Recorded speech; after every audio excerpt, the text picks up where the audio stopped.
नमस्कार मित्रांनो, DDM news चॅनलमध्ये आपले सर्वांचे स्वागत आहे। हेच होतं फुगल्यानं वाटलं होतं। हा विषारी जातीचा साप व त्याच्या 8 पिलांना सर्पमित्र सिद्धार्थ काळे यांनी सुनेगाव शेंद्री येथील शेतशिवारातून पकडून त्याच्या नैसर्गिक अधिवासात सोडून शेतकऱ्यांना मोठी मदत केली आहे व त्यांना भीतीमुक्त पद्धतीने आपल्या शेतीमध्ये काम करण्यास मदत केली आहे।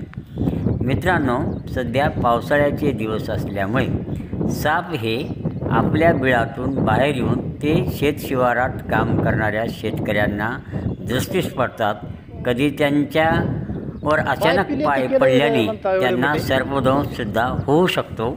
यावेळेस सावधानगिरी बाळगून शेतकऱ्यांनी असे साप आपल्या शेतीत किंवा घरात दिसल्यास यांना न मारता सर्पमित्राशी संपर्क करून त्यांच्या मूळ अधिवासात सोडण्यासाठी मदत करावी, असे आवाहन सर्पमित्र सिद्धार्थ काळे यांनी आमच्या DDM न्यूज चॅनलला माहिती देताना केली आहे। परड हा विषारी जातीचा साप असून तो पिल्ले देणाऱ्या प्रजातीतला आहे।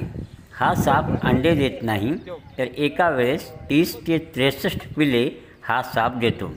त्याचबरोबर हा साप चिडखोर स्वभावाचा आहे। हा साप फुसकारी मारतो, पण त्यातून विष मात्र येत नाही। विष बाहेर फेकतो ही निव्वळ अंधश्रद्धा आहे।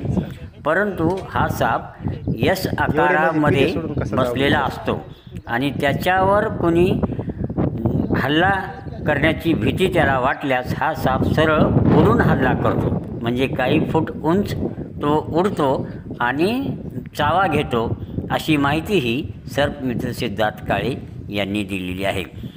आज त्यांनी सुनेगाव शेंद्री येथील शेतशिवारात हा विषारी जातीचा परड कुशलतेने पकडून त्याचे 8 पिले भरणीमध्ये बंद करून आणि परड याला एका पैपामध्ये बंदिस्त करून त्याच्या मूळ अधिवासात निसर्गात सोडून देऊन मोठी मदत केलेली आहे।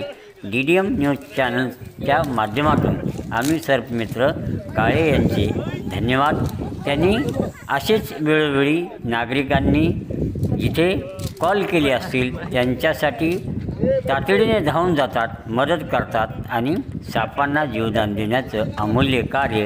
खरं तर साप हा शेतकऱ्यांचा मित्र आहे, पण त्यांना इजाही पोहोचली नाही पाहिजे म्हणून ते त्याच्या सापाच्या नैसर्गिक अधिवासात सोडण्यासाठी मदत करतात। DDM न्यूज चॅनलसाठी धन्यवाद।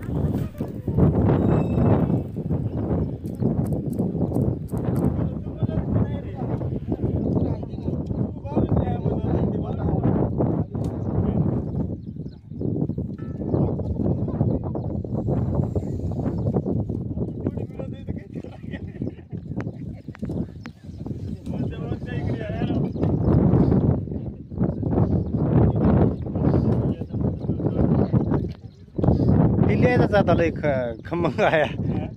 पिल्ला पळाटीचा फास काढाय सर पिल्लू निघाले। माणसं बघून आलो इकडं,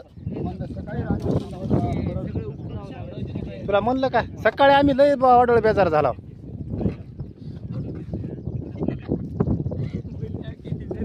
इकून तोंड आलंय बघा, इकून आलंय तोंड।